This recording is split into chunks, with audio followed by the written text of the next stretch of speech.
ඔබේ දරුවා ප්‍රසිද්ධ ස්ථානයක පොදු ස්ථානයක පිටස්තරයි ඉස්සරහා ඔයාට එකට කියලා තියෙනවද? එහෙනම් ඔයා මොකද්ද කරන්න ඕනි දේ කියලා අද අපි සාකච්ඡා කරලා බලමු. ඒ වගේ වෙලාවක ඔයා එයාට ෂොට් එකක් දීලා ඒ සිටුේෂන් එක නවත්තලා දානවද? එහෙම නැත්නම් ඔයාත් එයාත් එක්ක එකට කියාගෙන ආගියුමන්ට් කරගෙන ඒක තව දුරටත් ඩිස්කස් එකගෙන යනවාද? පේරන්ට් කෙනෙක් විදියට good parenting follow කරන කෙනෙක් විදියට ඔයා කරන්න ඕනි හොඳම දේ තමයි මේ වෙලාවේ එයාට පැහැදිලි කරලා දෙන්න ඕනි එකට එක කියන්න රළු වචන භාවිතය හයියෙන් කතා කිරීම කිසිම වෙලාවක කොතනකදවත් හොඳ නැති බව.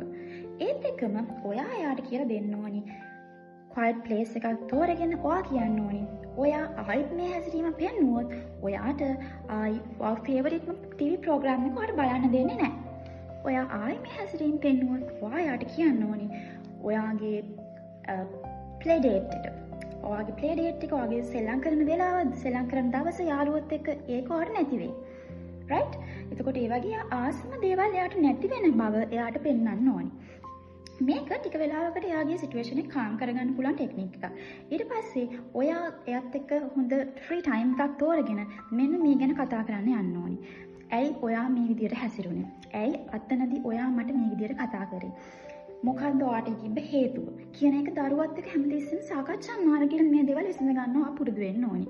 එතකොට දරුවා මේ ගැන ඔයත් එක්ක ඩිස්කස් කරලා එයාට තීරණයක් දැන් සෝල්ව් කරගෙන ඒ විදියට ඔයත් එක්ක ඒක ආගියුමන්ට් එකක් නැතුව හොඳ ඩිස්කෂන් එකකින් මේක ප්‍රොපර් වේ එකට අරගෙන යන්න අපිට පුළුවන්.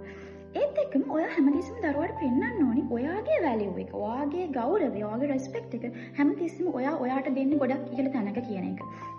එතකොට දරුවන් තේරුම් ගන්නවා මගේ පේරන්ට් මගේ අම්මට මම මේ දේ කරන්න ඕනි නෑ. මේ විදිහට ෂවුට් කරන්න ඕනි නෑ.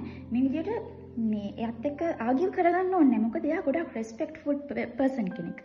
එතකොට ඔයාට ආදර්ශයක් වෙන ඔයා අනිත්යට ආදර්ශයක් වෙන පුද්ගලයෙක් කියන එක හැමතිස්සෙම දරුවාට පෙන්වීම තුළින් දරුවා ඔයාට රෙස්පෙක්ට් එක ලබා දෙනවා. මෙන්න මේ ටෙක්නික්ස් යූස් කරලා බලන්න. ඔයාට අනිවාර්යයෙන්ම රිසල්ට් එකක් තියෙයි.